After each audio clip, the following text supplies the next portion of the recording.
name's Laura. I'm a filmmaker and content creator, and I have started The Artist Way. This is now chapter 7 of 12, so more than halfway through, which is good, which is nice. So chapter 7 is all about finding connection again. In my brain, that is translated to community, but that isn't at all what the chapter was about.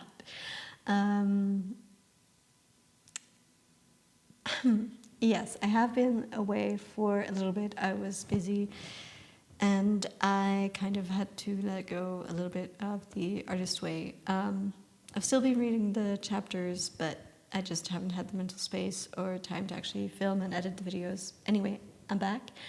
Whoever knows for how long. I was in pre-production and production on one set in April, and then I have a set in June coming up and a set in July. So I, a little bit, a lot of stuff is happening, and this just had to take a bit of a pause, but I'm back. Here are some pictures also of the sets and stuff, which I completely forgot to, post about. Anyway, in this chapter, Julia Cameron talks about listening to your thoughts and your fears and your feelings, etc., which is something that she's kind of mentioned throughout the book and is something that we're trying to do with the morning pages. So anyway, one of the topics that she addresses is jealousy, which is something that I really connected with because I actually have my own little story with jealousy. There was a point a couple of years ago where I happened upon a Facebook sort of notification that let me know that someone that I went to high school with was an AD on a really cool set in the Philippines. At that time, I didn't even know what AD meant. But what I did find out was that the film did really well in festivals, and I felt such instant and intense, visceral jealousy towards that person. And then for the rest of the day, I felt really deep, profound sadness. I was also a little bit lost back then. Point is, the day after, I started kind of with my phone recording little bits and bobs and moments of my life that I then cut together and uploaded to YouTube. They're still there, by the way. They're not great, but whatever, I'm still proud.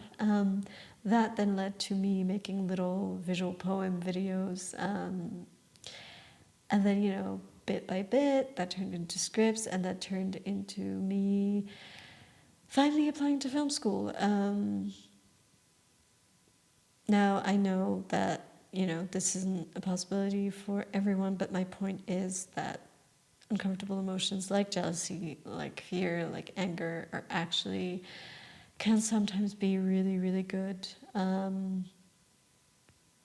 indications and guides towards what you actually want to do with your life and what you actually want to have and what you actually want to spend time doing.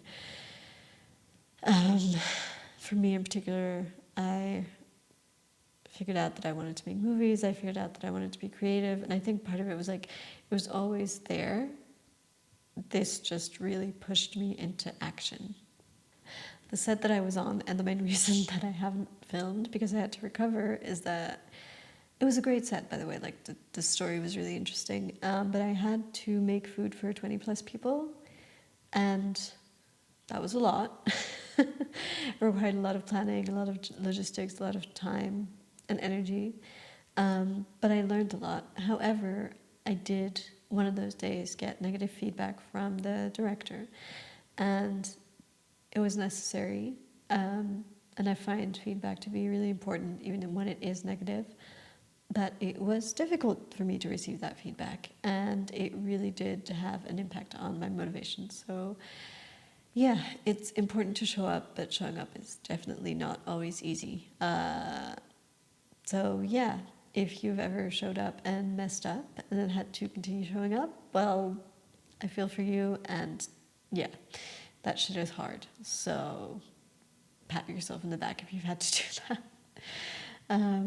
But yeah, the crew was really lovely, and the set was well organized, and yeah, people got along. It's not always the case, let's just put it that way. Now, on to morning pages. Once again, this is something that I didn't do that much for the past 2 weeks. I've only gotten back into it. And actually, it's been really, really lovely. I don't know, I've been anxious and I think a little bit tired.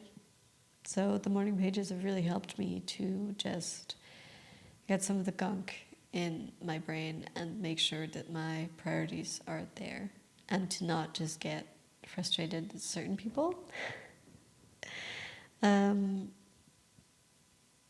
Yeah, they've also brought out a little bit of creativity, so that's nice. Okay, yes, art date. I will be doing that later today, so stay tuned. I will, film a little thing. Okay, tasks. The tasks this week were pretty easy. Just there's a lot more, like, now, slowly but surely, like, more doing tasks than thinking tasks, which is interesting. One of them is wearing your favorite item of clothing. Now I actually have a couple, two of which are linked to my grandma. She was a seamstress, a little bit of context. But yeah, they're really cool. And I don't know, I don't necessarily wear them often, but they make me feel very elevated and confident. So yeah, there you go. Here's me prancing around.